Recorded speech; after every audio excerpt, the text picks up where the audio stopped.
Hi, I'm James Johnson with MarineMax Sail and Ski in Austin, Texas. Come join me on this walkthrough on these new exciting boats.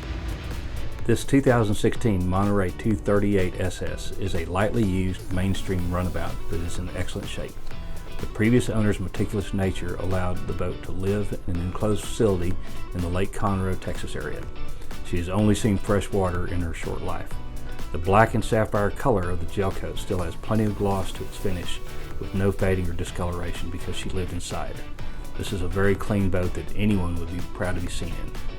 She is amply powered with a Mercruiser 6.2 300 horsepower Bravo 3 stern drive with digital throttle and shift, with only 105 hours.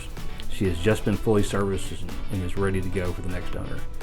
The interior has a new feel and look to it. The floor is fully lined with gray Sea Dek flooring. Some of the extras on this boat include a stereo with remotes and the Lowrance Hook 5 fish finder and GPS. The canvas package features an acrylic bimini top with matching snap acrylic cockpit and tonneau cover.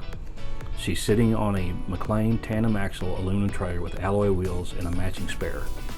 There's plenty of warm weather left to enjoy such a nice boat. Thanks for joining us today. If you have questions about these models or any of the other models in our inventory, feel free to contact us at any of our 3 locations in Austin, Lakeway, or San Antonio. We will see you on the water.